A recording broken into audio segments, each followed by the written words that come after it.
Well, hello, everybody. Welcome, welcome. Thanks, everyone, for being here. Um, Hi, hello, everyone.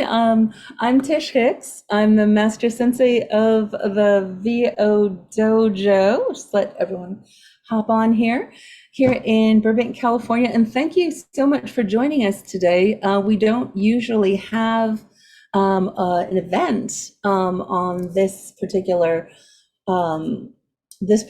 week, but we recognize that within the community of the dojo and assuming within the community of everyone in the voiceover community and everybody in the um, acting community, whether you're union or non-union, has a lot of questions about what's going on with this strike and what we need to know and how we can best contribute and not contribute where we're not supposed to.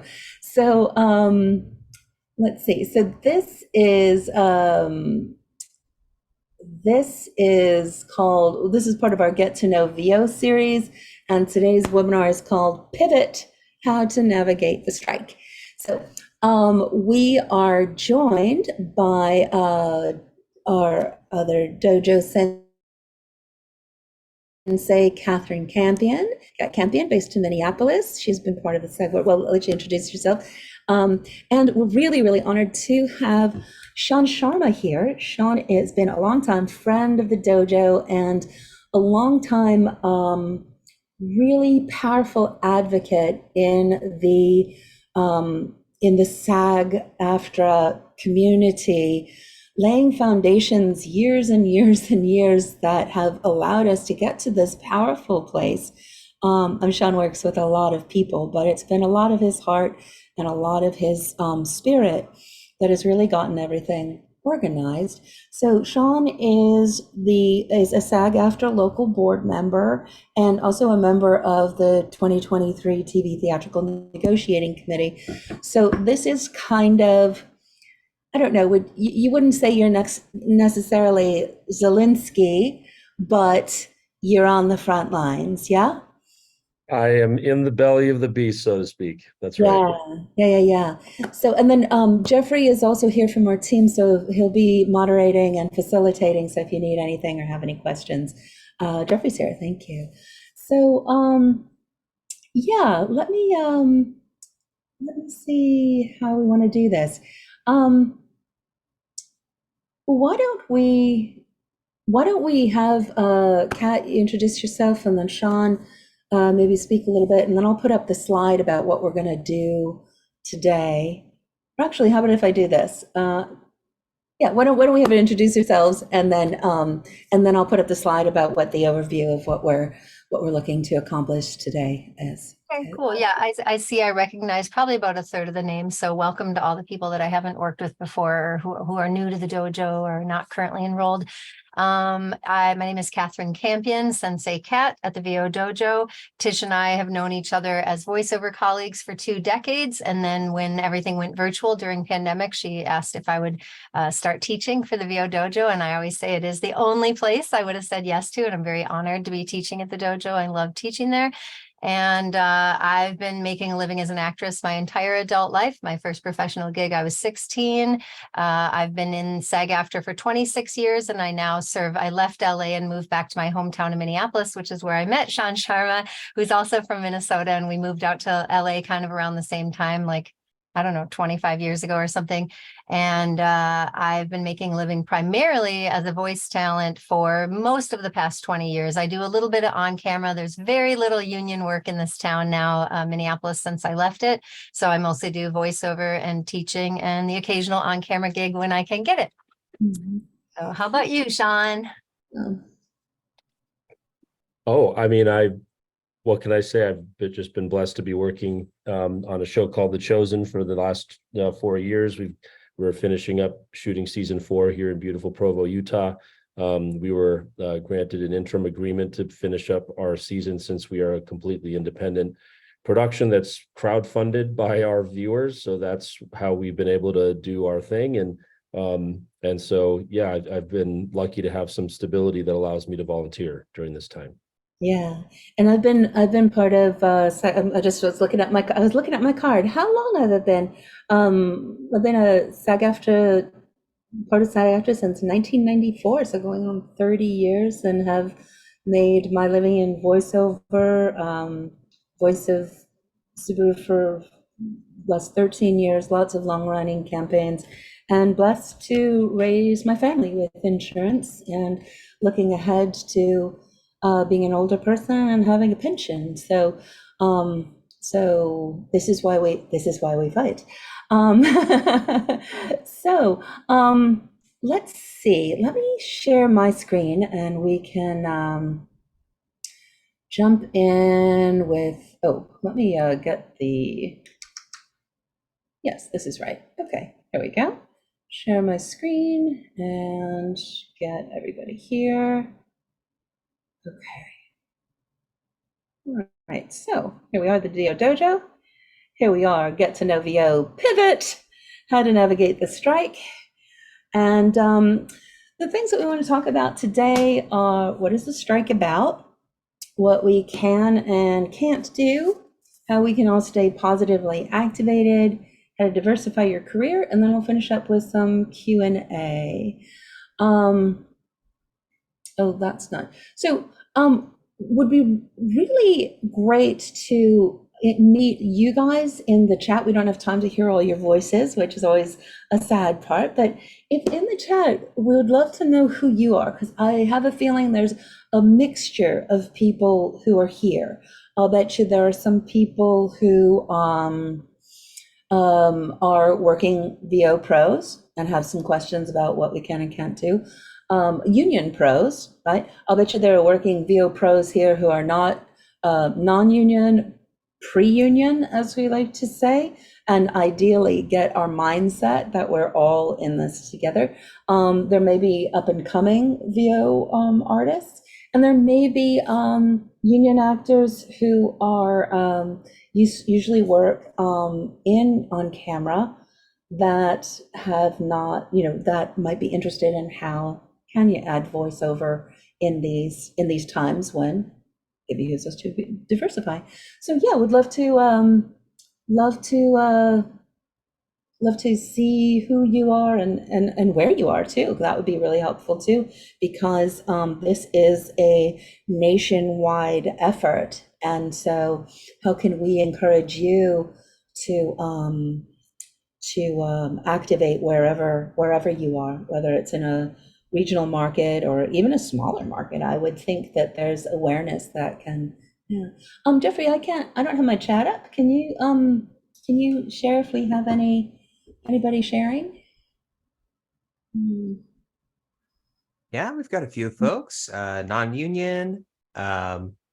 People are starting to pop it in, but keep it going and we'll have them continue to trickle in. Yeah, excellent. And then it'd be great, as we're going, it'd be great to hear what questions are in everybody's mind wherever you're at. So, okay.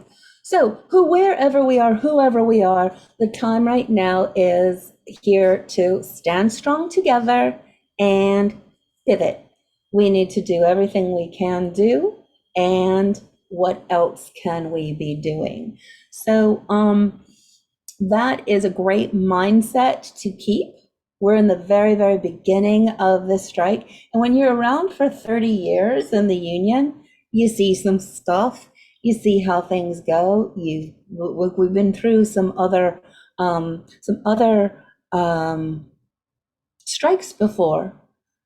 However, this is the first time since before I was born that the Writers Guild and the actors unions are on strike together. So this is that standing strong part.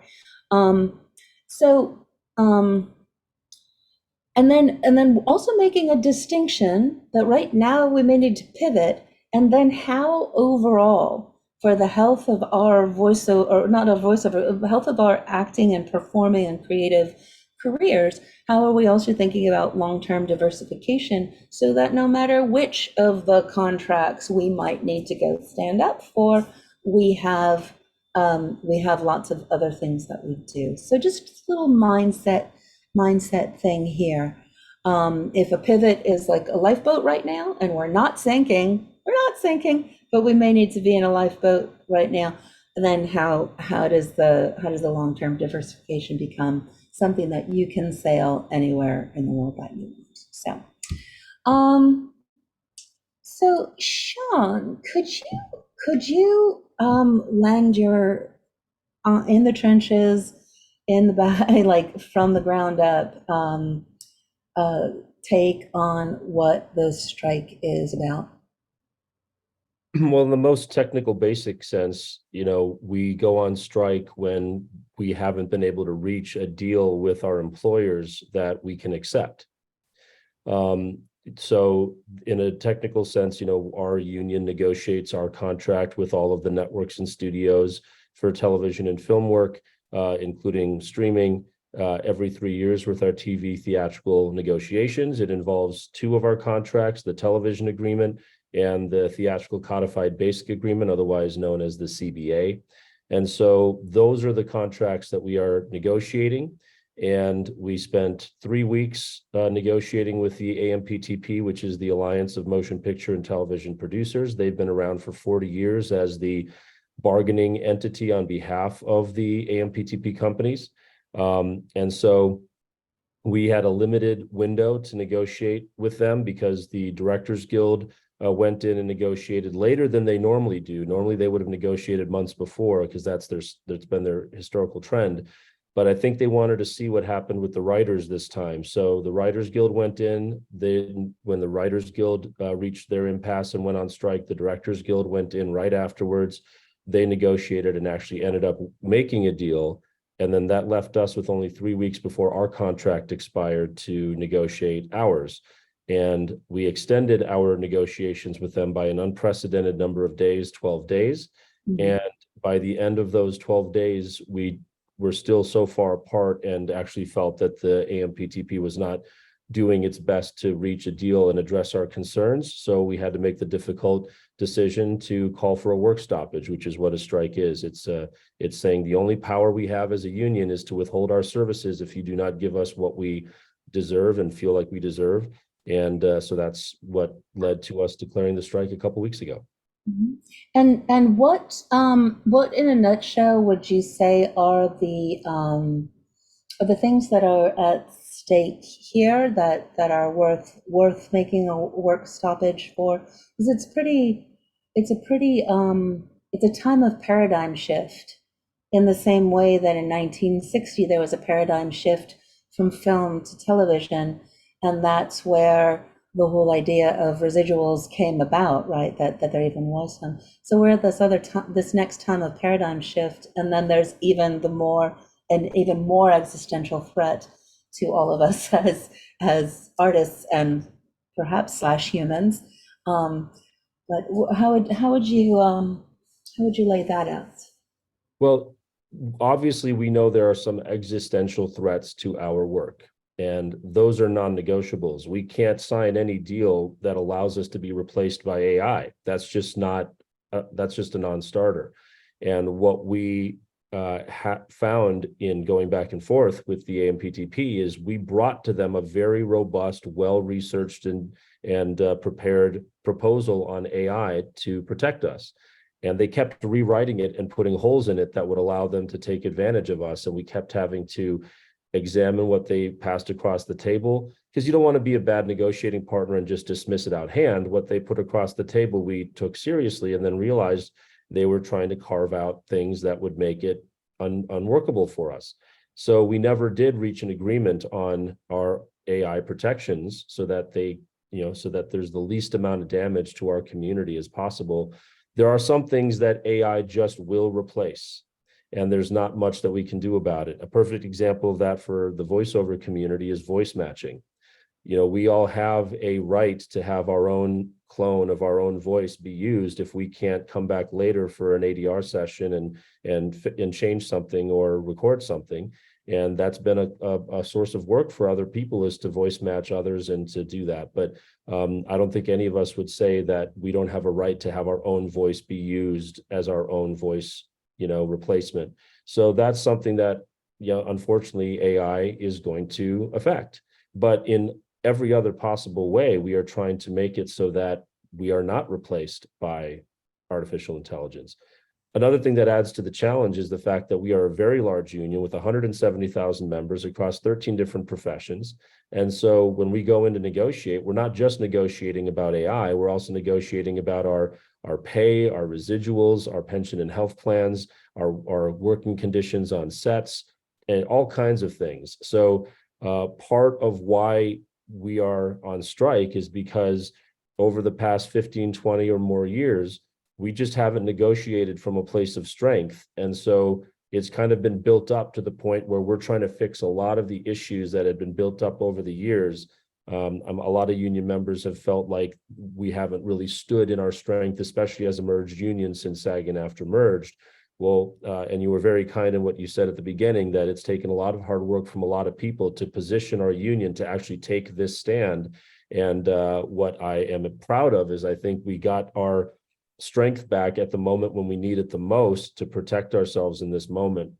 So yeah, there are a lot of big issues that are at stake. We can't just sign a deal over AI because we have so many other issues to address. One of the biggest ones is just that the model has changed. We used to be on a TV and cable based model that we had clear metrics on how well our work was performing on different shows, and we could advocate for our value if we knew we were on a popular show and that kind of thing. Now, Netflix was the first to introduce this subscription-based model and engaged in really predatory pricing to try to undercut the real value of our entertainment that all the other companies had been paying, because they're selling for $10 a month, something that really they should have been charging $60 or $70 a month to reflect what we should be paid.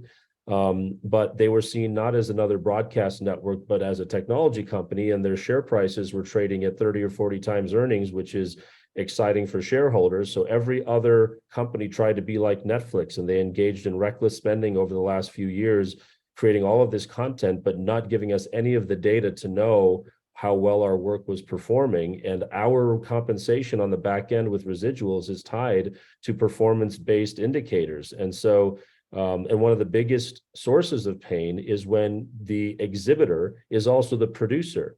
Because if Netflix licenses another show, then that company can make a lot of money off of Netflix paying them for, say, Friends or The Office or Seinfeld or something like that. But what Netflix is actually the producer of the program, and then in essence sells it or licenses it to itself. We don't have insight into how they're valuing that project, and so we can't make sure our residuals are proper. So that's why this strike is drawing up the ability for any of these AMPTP companies to create their own work. All they're left with now is to license other people's work, which is much more expensive, but that's good for us because those license fees are what our residuals are based on. And anybody who's working under this interim agreement that some of you might have heard about is agreeing to all of the terms that we've been fighting for. And so when somebody is shooting and producing this project, our members are going to benefit from the increased pay and working conditions. And then if they license that to an AMPTP company before the strike ends, then we will have the back end protection with the new residuals and revenue share as well. Mm-hmm.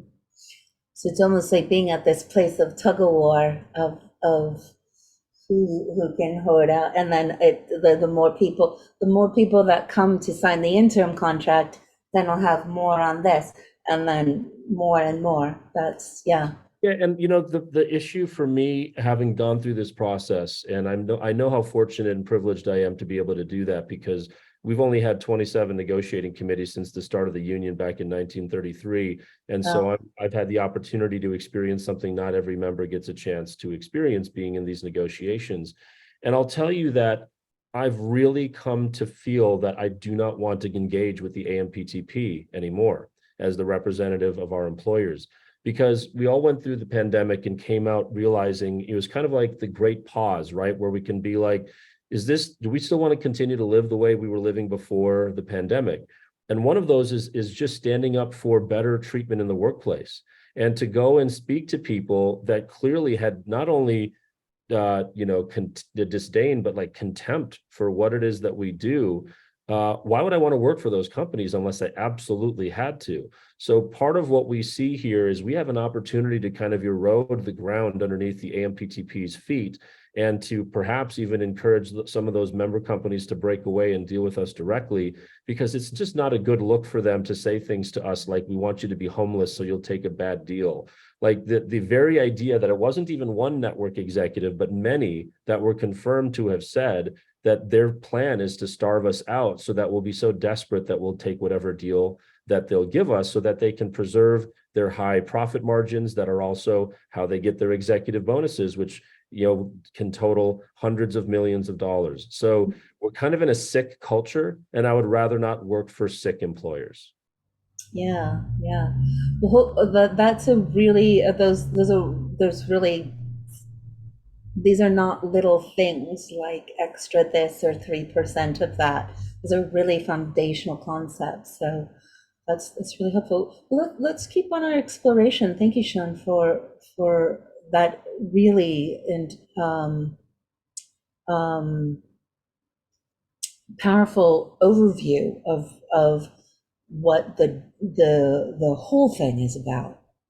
So, which brings us to then, how do we as individuals come together to keep all of our hands on the rope, pulling this side? Because if in the same way, I'm just thinking this through and getting an image.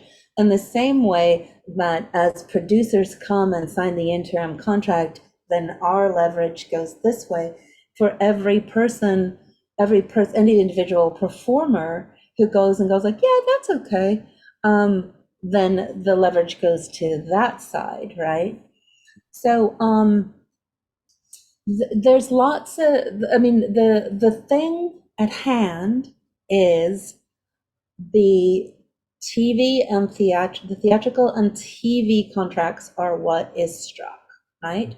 So there's all sorts of implications in terms of the on-camera world of what all the layers of production and how we are compensated for what we contribute to the layers of making an on-camera production. Today, we wanted to focus on from a voiceover perspective. So these are the things that I've gathered, and Shaan and Kat, if you have other things that should be on here or that we want to explain anything, these are the things in voiceover that are impacted by the contracts that are being struck. Is that accurate, Shaan? Well, so just what we can't work on is any of the work that is done under the TV agreement and the theatrical agreement. And the specific work is listed in the strike order that was sent to all members, and I put it in the chat as well. And so you can look through that and see exactly the kind of work that is prohibited, and you'll see that, there, ADR and looping, TV trailers, promos, theatrical trailers, voice acting, singing, narration, including audio description of the services covered by the TV theatrical contracts. So all that stuff is right there in the strike order about what you can and cannot do. Thank you for putting up the website for the strike website where people can access that information. Kat also put the link in the chat. And everyone can access that, right? You don't have to be a union. That's all public information, so everybody knows what the rules are. It's also important for our non-union friends here on the call, because part of what a strike is intended to do is to compel the employers to come back to the table and be willing to deal with us in a way that we find acceptable. And anything that prolongs the strike or undermines the strike increases hardship for everybody, including the union members, of course, who are holding the line. And so there's a concept called scabbing, where when union members are withholding their services to try to increase the pay and working conditions, if other people are willing to undercut the union and go in and work for those struck employers, it hurts what the union is trying to do for all the members of the union, but also if people have aspirations to work professionally in this industry, it's likely they'll be a member of SAG-AFTRA at some point, simply because of the density we have in TV theatrical work. And that membership is threatened when somebody is caught taking the work that a union member would have done just because they were trying to fight for the profession. So I just encourage everybody who is union or non-union to know the rules, because I would hate for anybody to find out that they were denied being a member of SAG-AFTRA because they undermined this strike. We haven't struck this contract in 43 years, and both WGA and SAG-AFTRA haven't been out on strike together since 1960. So there's a lot that has changed over the last 60 years or 40 years, and it isn't like the union could foresee every permutation of every kind of job that exists today. And it's not like we have a culture where we're trying to go after people. We're trying to fight for our lives here. We're not trying to fight each other. So I don't want to give the impression that there's some police out there that's trying to get on everybody's case. But I think it's important for people to think about the impact of their actions on what it is that's happening, and not being on the wrong side of history by prolonging the suffering of people who are striking. So I just want to encourage people to hold the line as if you were a member of the union, if you had any interest in being part of the union or doing this professionally in the future. I just would hate for somebody to make a short-term decision that has long-term consequences. There's also a notice that I put in the chat about the non-struck work, because what makes us different from other unions is we have many contracts and we have many types of work that are not struck, that our members can continue to do to support themselves during this time. And also, even for TV and film work, we are offering interim agreements to productions that are willing to agree to all of our terms. So it's not even like all television and film work has ended. In fact, the last number that I got, and I haven't confirmed this, but the last number that I got is that we were close to having 100 productions now approved for an interim agreement, and that there are close to 700 productions that are awaiting the application process, which is an enormous amount of work that will be covered under our terms that we're fighting for, that will increase the pay and working conditions of all of our members. So it's not even like that every union member has to shut off their work entirely at this time. We just have to make sure we do it in a way that doesn't hurt our efforts in this area. That's amazing. And one thing that really strikes me that's different about this work, I think this strike, previous strikes really are where things broke down. I mean, the previous commercial strike really seems to me where the rift between a lot of voiceover work went non-union, because there wasn't any shape or form or bigger. It was almost like something that separated us, divide and conquer. That has really had lasting impact. And this, where the things that are at stake here are so impactful for everybody, union, non-union, whatever, that I think there's a different, it's almost like that's leverage on our part as well, because previously it really did separate the potential of what happens when we all come together. Well, the commercial world is very different, right? Because the way that products and services are advertised has changed a lot, including with social media, and now being able to work with so-called influencers to be able to get products and services marketed. That wasn't around in the year 2000 for the commercials. Right. It was also a different time where almost every commercial was a union commercial.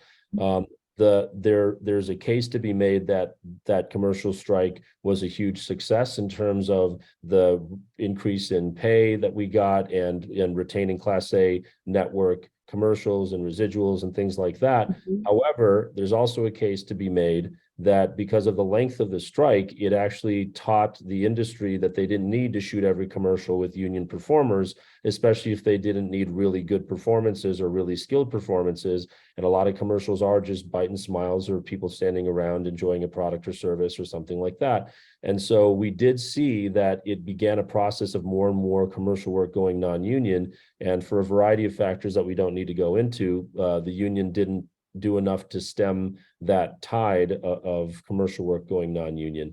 And so that entire world has been flipped upside down over the last 20 years. The difference is in television and film work, we have 100% density. Every major television, program and film is done with our members. There's nothing that is more impactful than skilled performers when it comes to television and film. They've tried to replace us with influencers and things, and it has not worked out financially for those companies. So our value is incontrovertible when it comes to television and film work, because we're not selling products and services, we're storytelling. And so in that case, I don't think we're in as much of a danger, even if the strike were to last longer, of being replaced by non-union performers. There would have to be, I don't know, many years of building up non-union performers to have the kind of name recognition, recognition of talent, et cetera, that sells television and film programs this day. Certainly not without the great writing talent of the Writers Guild, which has, brought us some of the most moving art that we've experienced. So both of us protecting each other, having each other's backs, will likely ensure that we're not undermined. And one more question while we're on this, as we segue to what we can work on. In the list that you shared, voice acting was sort of generally in there. Does this cover what voice acting is meant? What was meant by voice acting, or? Just remember that the kinds of productions that we are striking are the AMPTP TV and film productions. So voice acting as a profession is not struck. Whatever services you would render to a struck company that is creating film and television content under these contracts is the only type of voice acting work that is struck. And that also extends to our promulgated low budget agreements, which is our low, moderate low, and ultra low promulgated theatrical agreements. So low budget films are also being struck right now unless they sign on to an interim agreement. Again, as long as the production has signed an interim agreement, there's no restrictions. But if they are a struck production or a struck contract, then yes, we should not be rendering services to those at this time. The three types of projects that are carved out is short film projects, micro budget projects, and student film for the film world. You'll see that on the non-struck work that those are totally fine for people to do. But the low, moderate low, and ultra low agreements, those would need an interim agreement. Awesome. Well, let's look at what we can work on. And for those of us who are working as, working in the voiceover world, we are probably aware of these realms and all of the realms that we can be working. And for some of us who might be coming from the on-camera world and may just say, oh, voice acting, but may not understand what all there is, what work that there is to explore and be a part of in voiceover. This is a graphic that we call the Paths to Cash. If you like it, you can let Jeffrey know. We can send you a copy of it.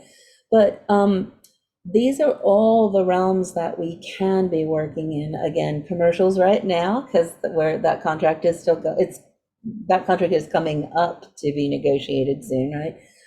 Narration, as long as it's not for one of the struck companies. There's all sorts of corporate narration and e-learning. I had to ask my agent the other day. I was like, "This is a promo for a big names entity." Like, no, it's okay, because it's this. And then my agent also said, and if you would prefer not to do something that supports a show that's going to be on something, you can make that choice as well. So all of these places, all of these things, and these are things that at the dojo, we look at this whole map and give you a foundation in how to think about, understand what all of these things are, and how to start bringing your skills as an actor and performer in other realms to this realm to add to your diversified portfolio. So let us know if you're interested in getting a copy of this. It's a pretty comprehensive. Is there anything else that you see on here, Shaan, that you would say not that, or with No, I think it looks pretty good.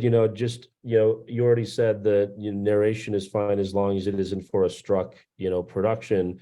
So just make sure that if you are going to work on any television, or film narration, that it's not for a struck company, AMPTP company, or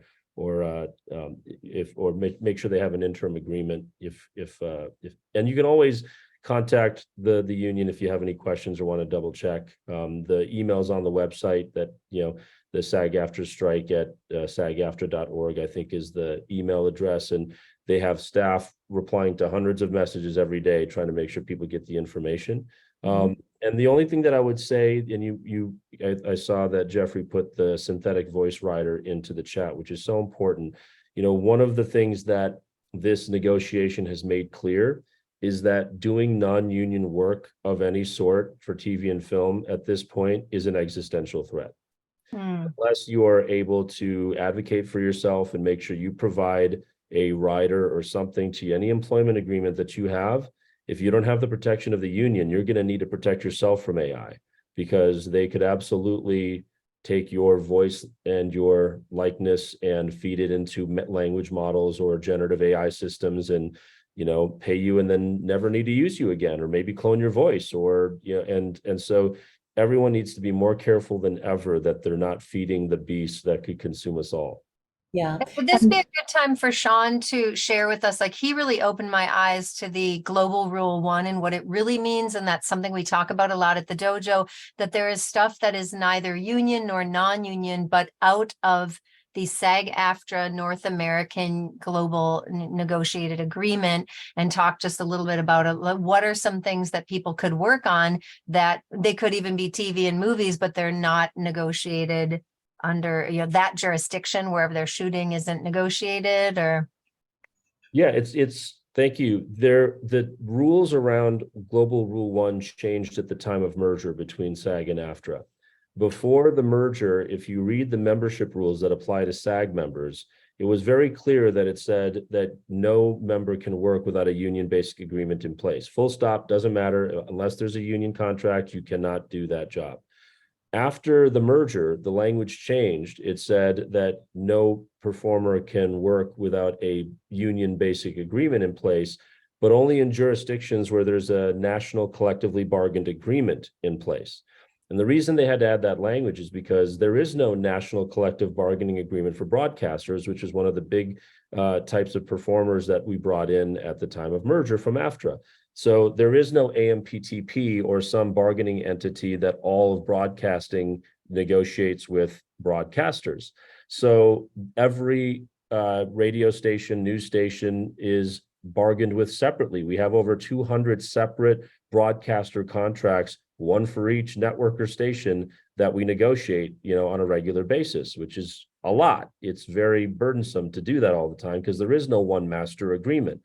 But what that also means is that any other situation that is not covered by a national collectively bargained agreement means that Global Rule 1 does not apply, and that it is optional to work under a union agreement or not. A case where that's very clear is in audiobooks. There is no national collective bargaining agreement for audiobooks, which is why those publishers are organized shop by shop. And so a SAG-AFTRA member can go work for a non-union audiobook publisher because they haven't been organized yet. So there's no violation. It's non-jurisdictional. The same thing applies to podcasting. There has not been a nationally collectively bargained agreement for podcasting. Global Rule 1 is not in effect for that. So whenever you do a podcast, you do not have to worry about whether you're violating union rules or not.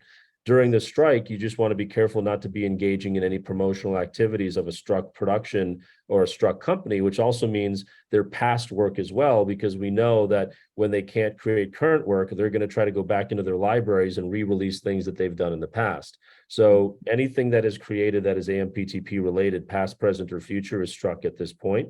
So if you're doing anything, just bear that in mind. But the other cases where this applies is in the low budget theatrical spaces, where under $2 million in budget, you're no longer dealing with a national collectively bargained agreement. You're dealing with a low budget, moderate low, ultra low contract, which the union just puts out. And so working film in those lower budget spaces is, again, not a violation of union rules for you to do non-union work. However, I'm sure we would all prefer everybody work under a union contract so that you're protected, especially now more than ever. But my concern was just spreading the information so that people were not avoiding joining the union or resigning from the union under a misinterpretation that they couldn't do certain types of work. Yeah, and I think it's important to clarify that the word jurisdiction can be used in a geographic sense or in a genre sense. So if there's genres like telephone answering systems and audiobooks that have not been nationally collectively bargained, or if they don't have a national collective bargaining agreement with Germany or Saudi Arabia, then those things are non-jurisdictional or out of union jurisdiction and not non-union. However, on the audiobook front, one of the things that SAG has done a brilliant job over the last decade or so is creating the option to unionize. So if you are audiobook, I'm sorry, the end of that sentence was audiobook work. They've done a brilliant job of really going to all the publishers and creating this leverage and withholding talent until someone signs the thing. So the landscape of the audiobook world is completely shifted from the work that SAG has done, because if you are union, you can get a union contract, and it does go to your P&H, your pension and health. And so it is something that has been That's very, really great to hear. Really glad. very, very well. Like I love the SAG audiobook team. Beautiful work, and really a foundation for everything. So yeah. Well, let's I'm keep glad to hear going, that. Thank you. because I wanna get through the things that we wanted to talk about, and then have time for your questions as well. So how can we stay positively activated? We know what we can and we can't do, and how we can be on the right side of the tug of war there. How do we get, sorry for this low res picture. How do we get, how can we be walking lines? How can we be helping? How can we be helping? Well, the most visible thing that we do obviously is picketing, because it shuts down productions. The Teamsters will not cross a picket line, so that helps to give us leverage to force them to come to the table and negotiate something in good faith with us. And picketing also creates public awareness and press awareness about what's going on. So it's these physical demonstrations are very important. But that's not the only way that you can be positively activated. Taking care of each other is probably the most important thing we can do during this time. That means taking care of each other financially. It means taking care of each other, personally, and with mental health in particular, supporting each other's families. The way employers have always oppressed the employees is by forcing us into desperation, where we have to work at any cost. And the only way that we can resist that is to stand tall against that kind of push. And it's not even just because companies are evil. It's like they have a fiduciary responsibility to their shareholders to maximize profits and reduce expenses. So it's kind of built into the beast that is corporate profit, mandates. So we're up against kind of the machine, and we have to take care of each other. If you can, donate to the Entertainment Community Fund or the SAG-AFTRA Foundation to help provide financial relief to performers. If you need help, please, please, please reach out to the Entertainment Community Fund or SAG-AFTRA Foundation for financial assistance. And it could be a savior, or whatever the right word is. It could be like a lifesaver. That's what I meant to say. Mm-hmm. They've dispersed millions of dollars trying to help people through this time. There's no shame in asking for it. Some people are afraid to ask for it because, like, oh, I know there's probably people who need it more than me. It's like, no, it's there for you. If you need it, if it would help you through this time, do it.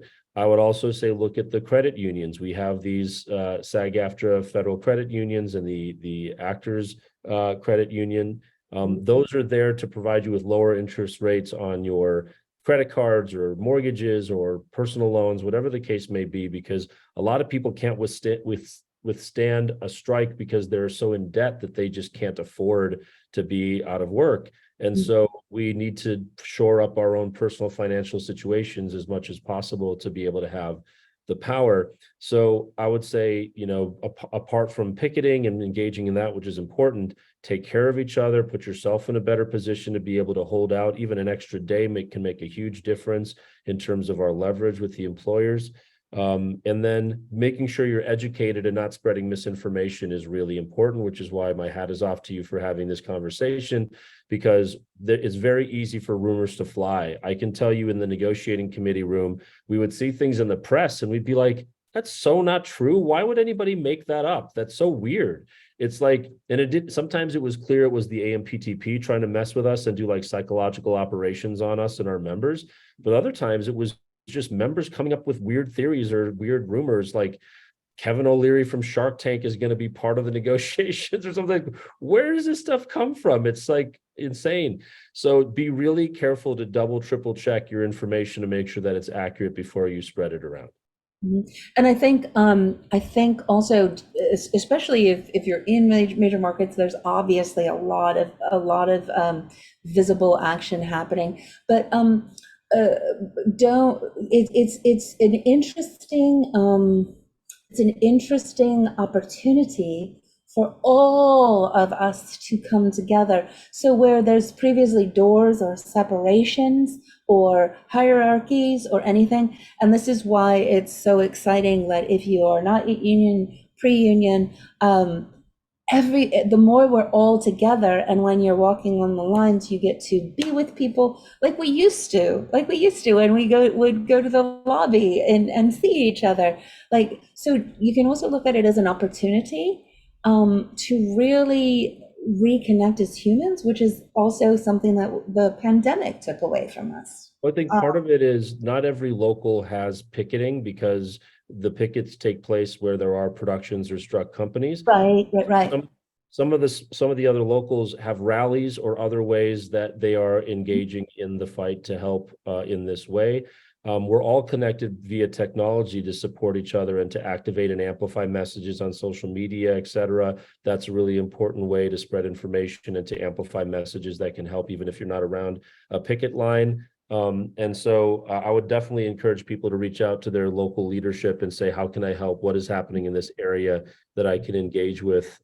We're not asking for a consumer boycott at this point. So neither the Writers Guild or SAG-AFTRA are saying cancel your subscriptions and don't go see these movies. That's a lever that we might pull if we want to apply additional pressure in the future. Personally, I made the decision to cancel my subscriptions when the writers went out on strike, because I just didn't feel like it was a consistent message to be protesting against a company while paying them for entertainment. That just didn't make sense to me. But at this point, if you hear anybody saying, why aren't we just canceling our subscriptions? It's like, well, that has potential consequences, both good and bad. And so we want to make sure we only go there if absolutely necessary. But yeah, there's plenty of ways for people to be supportive, even if they're not around a picket location. Yeah. Which brings us to back to this idea of diversify. How can we use our creativity to think what else we can be doing?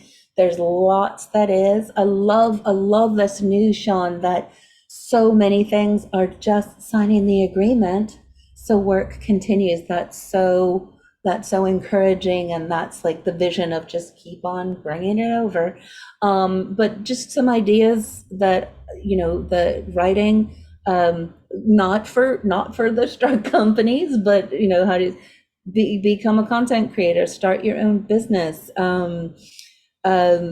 develop new skills, independent production, make your own thing happen. So thinking of lots and lots of different ways that you can diversify, and then knowing like how are we here to help in terms of the dojo. Voiceover is one of the ways that we can diversify, and I'm not going to bullshit anybody to say like you just say you're a voiceover actor and then it is. However, it is something that uses all of our skills as performers. Shaan, I know you have a voiceover career in addition to your on camera, in addition to your advocacy. So how can you get it going so that you always have that no matter what happens. And it's like acting. It takes a while to get to, calibrate the skills that you have to the medium. However, it's not rocket science, and this is what the dojo is here to help with. We are designed to take you from I don't know to working pro. So if you're interested in becoming a part of that, we'd love to be able to support you and answer any questions that you have about how you can approach it. If you're on your journey, how can we support you in making it even more impactful? And today, we wanted to say what's next. We spent a lot of time last year creating a format of our intro course that's called You Should Do Voiceover into a self-guided course called the Launchpad. And it covers all of the genres that we've talked about. Lays foundations, covers all of the genres that we explored, and gives you a comprehensive overview and a little taste of everywhere where you can be making money with your voice. And we wanted to help by making this really, really an easy thing for everyone to be able to participate in if you're interested, and we can be able to help. So we have this offer. The course is usually $297, and signing up for the next day, like signing up today, we can offer it for $97. This is the link, so you can check it out there. And this is something that you can do on your own time and in your own pace, and get the overview of everything. And we also have a version of the Launchpad that includes workouts. So if you wanted to work on your own and have some time that we would come together and work as well, the Launchpad and workouts is also an option, and would love to share that with you. And if you're interested in working with us, let us know, because there's ways that we can keep you connected and get you started. So those are the offers here for today, and we're always here as a resource in whatever way we can. And if you have more questions or want to talk more one-on-one, please find a time on our calendar for a Voiceover Once Over call. We can get a sense of where you're at and where you'd like to be, and how we can support you. Tish, is there a deadline for signing up for the You Should Do Voiceover during this pivot, during this strike specific sale, or is it throughout the duration of the strike? This offer is for until the end of the day, and then we'll have other offers that are coming up, over the weekend as well. So yeah, so I think that is how we can help and are here to help. I'm going to stop the share. There we go. And right at the top of the hour, but Shaan and Kat, if you have a little bit more time, and everybody, if you have a little bit more time to answer questions, do you have a few more minutes? Yeah, happy to answer whatever questions people have. Yeah.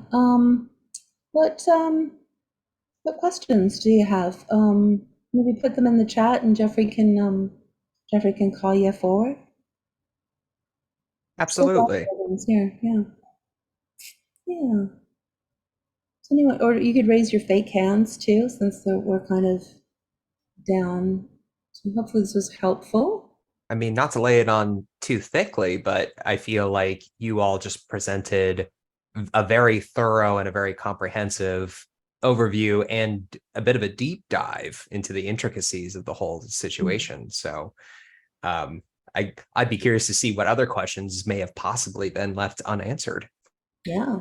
And certainly anybody who has questions that come up later can email SAG-AFTRA strike@sagaftra.org if you have questions. And And of course, if anybody has any questions that I could answer that, you Tish or you can answer, then I'm very easy to contact as Really well. powerful. That's really powerful. Another great resource, I think Jeffrey might have put it in the chat, is NAVA, the National Association of Voice Actors. That is a newer organization, but I see as like a complement and supplement to the union for voiceover actors.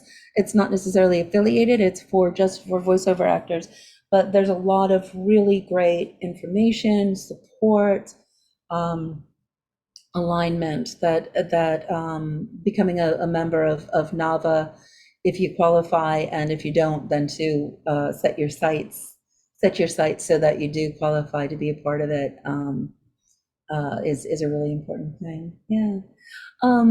Do we have any questions? And if we don't, I'd love to have you share a Dojo O, which is how we, I see Kelsey, but if everyone could be thinking of a Dojo O, like what was one thing that made you go, oh, or that your takeaway is for today.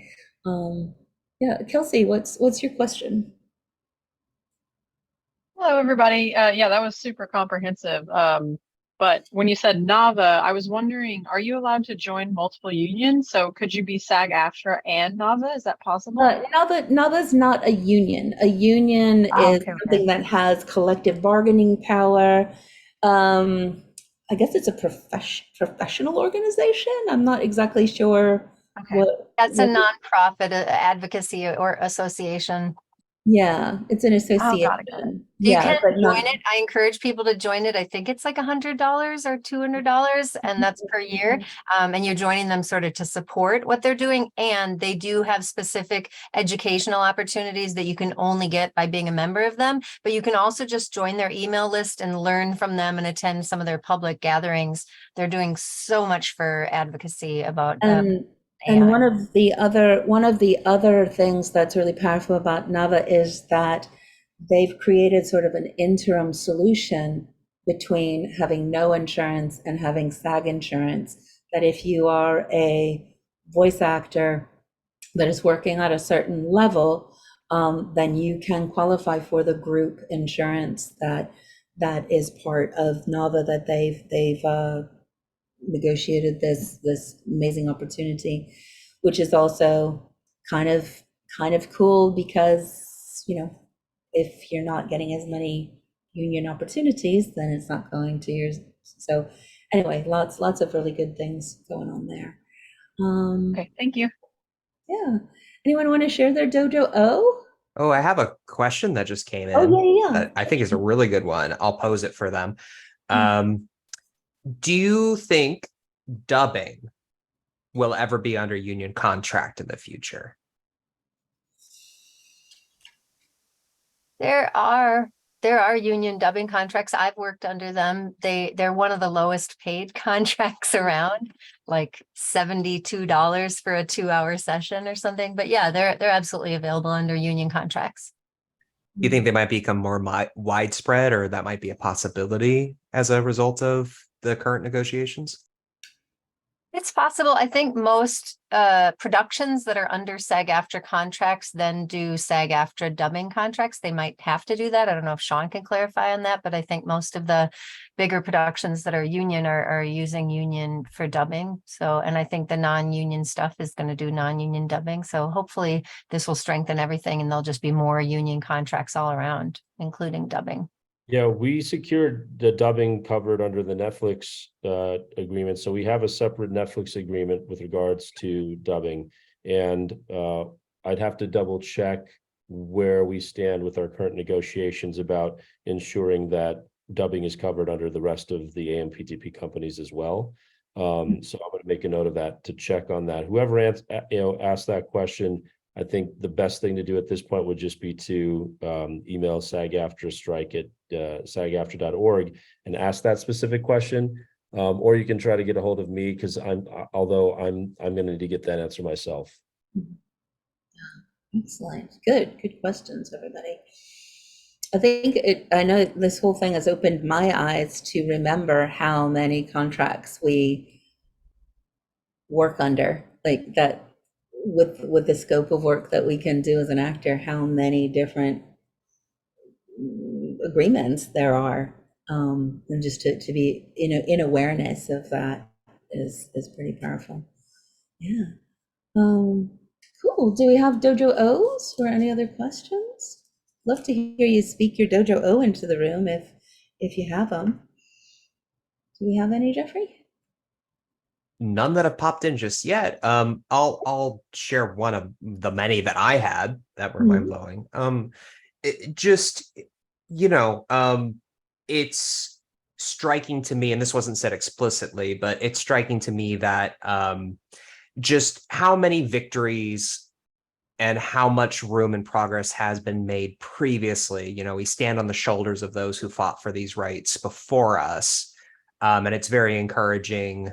I feel like the winds of change are blowing and that there's a lot of room for positive improvement and growth to come from what is currently a turbulent time. There's definitely a sea change happening where we are now seeing the first steps or the first stages of what a more reformed union looks like, that is operating and functioning in a more strong and union-like fashion.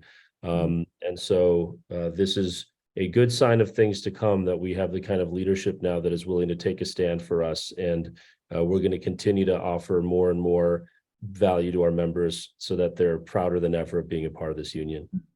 And Shaan's been at the forefront of that, and does work with the SAG Conservatory, which we've been honored to be a part of. But there's lots of, and Shaan, I'm not saying single-handedly because that's not a union thing, but I know you've been very instrumental in really raising the bar on what is available to and expected of SAG members. That's so meaningful to hear you say that, Tish. It really is. And of course, it's I've played a part in what is a communal effort to try to change things for the better. But sometimes somebody needs to light a fire that everybody else catches on, and then we go in that direction. And so I'm proud of anything I have done to kind of move us into this direction. Yeah. Any other Dojo O's anyone wants to share? Hopefully this has been helpful. Some great ones that are in the chat that I'm hearting every single one that I see. Let's get people's voices in the room. All right, Fabian, what's your Dojo O? Yes, there's a reward in solidarity. Undercutting your fellow members hurts us all. Beautiful. Thanks, Tyler Fabian. Ashley. Oh, thanks, Fabian. Sorry, Kat. Of course. Tyler Ashley. Oh, Maybe, possibly. I can say it out loud if you'd like. Yeah, absolutely. Just trying to. Someone knocked on my door and my schnauzer's barking, so that's what you hear. So my Dojo O, I'm just listening to this has been amazing. So it's very appreciative. Like I'm just very, very, very grateful for it. But yeah, my biggest thing is what can we still do in voiceover? And so just learning that voiceover hasn't really been as affected as my on-camera opportunities is kind of like, just being more optimistic and kind of exciting. So seeing that graph of like, okay, there's maybe 3 or 4 opportunities that, I won't be able to do moving forward, that my agents will be like, hey, what do you think? Is good to know. So, and the fact that we are, that we're pushing, for better rates, and the streaming with the bookings with streaming with the residuals have been very low compared to TV residuals. So I'm definitely excited about the strike because that definitely needed to be. Somebody needed to speak up about it. And when COVID happened, Netflix, Fubu, Tubi, So yeah. And you're in the Atlanta area, and Taylor Ashley is part of our Dojo team as well. So I thought you must be done with your finals then. I finished early and I passed them. One thing to mention on that is we don't know how long the strike is going to take, but there's no and we can't even really make a prediction except to look at the past. The last time the writers went on strike, it lasted 100 days. They're at around day 87, day 88, something like that at this point. Even back in 2008, they didn't have SAG-AFTRA striking along with them. So one would think that there's a lot of pressure on these studios to come to the table and to respond to our needs. And so my hope, this isn't a prediction or it's not based on anything other than just my experience. My hope is that we won't be out too long. Within getting invited back to the table with, if all these other companies are signing our interim agreement, I can't imagine that we couldn't get something hammered out in a couple of weeks once we get back to the table with the AMPTP. Yeah. So whenever they call us, we'll be ready to respond to talk with them. They haven't called us yet, to my knowledge, but we've only been on strike for 2 weeks. Yeah, and it's interesting to see that there's other labor movements happening too. UPS and Teamsters. Oh, no, we need our packages. Here's the deal, right? So how do we just get it to that point that people are like, oh, here, yeah. Yeah, it's too bad that we need to go through these types of corrections to fix problems. You would hope that we would all behave in a sustainable way over time. But whether it's the economy or whether it's corporate behavior or whatever, it seems like on a regular basis, we need to remind them that we are important. Yeah. What other Dojo O's do we have? Next one that we have is from Katie Caruso. So, opportunity. Can you hear me? now we can, yeah. Okay. Thank you so much for this opportunity. Oh my gosh, it was just packed with knowledge, and I have so much more reading to do after we get off of this. My Dojo O was that everything is connected and it's easy. We're alone in our booths most of the time. It's easy to think, well, this doesn't really matter, or I'm just one person, like, I'm just gonna, I'll, take this lower rate or whatever, because you're alone. You don't think about the impact that those individual actions have on the collective. So many drops fill the bucket. And so it's a great lesson to remember that when you're advocating for yourself on a daily basis in your job, you're advocating for the industry as a whole. So wonderful session. Thank you for this opportunity. Beautifully expressed. Lovely. Absolutely. Yeah, if we all make personal exceptions for ourselves, everybody will make personal exceptions, and then none of us are doing the right thing. So Absolutely. Yeah. Any others? LCB, welcome back. I just said that it's important to stay on the pulse of information that is accurate and grounded. So if anything seems like crazy or hard to believe, it's good to touch base with the source. Yeah. It's just a good practice in anything in this world these days, isn't it? Like, oh, wait, really? Okay. I saw a lot of people on social media trying to cash in on the desire people had for information by just claiming to be experts on the thing when they were not. So I would watch people post Instagram stories or whatever it is, being like, hey, this means that, or this means this. I'm like, no, it doesn't. They want to attract the attention and eyeballs for saying something about it. So yeah, it's important that we take everything with a grain of salt and confirm it with official sources before spreading it. Yeah. What else? Oh, this isn't an O, but I just remembered something that I learned recently. If any of you are content creators or have a presence on social media, there's been reports that a few of them are starting to get approached by people, asking them to come onto projects. So again, that's another form of scabbing. So just be mindful if you do have a YouTube channel or a TikTok presence or anything. And if people are starting to reach out to you, just be really wary and do your research. Yeah. All right. And we as the dojo get to work with all sorts of amazing people, Shaan being one of them. But we have a relationship with the Catalyst Festival that Kat connected us with, which is based out of Minnesota, but is a independent content creation. So check that out. We work with creative, successful entrepreneurs. If you want some support building a business idea in this time, there's lots of resources that we have of not just voiceover, but collaborations with other places too. So yeah, well, thank you guys so much. Shaan, Kat, thank you so much for taking the time to have this from the source time to align ourselves, and then empower. Each of us can go out and then share accurate information and take empowered action wherever we are. So thank you so much for Thank you for inviting me, and thank you for all of your kind words. Appreciate it. yeah, your exemplary leadership and instilling it in each of us. So yeah. And Jeffrey, thanks for helping get everything together and keep everything going. Kat, thanks for bringing Shaan and all of us together. Thanks everyone for coming and your support, whether you're union or pre-union. Thank you so much. Yeah, and look forward to getting to talk with y'all and seeing how we can support you and support each other. So thanks, everybody. See you soon.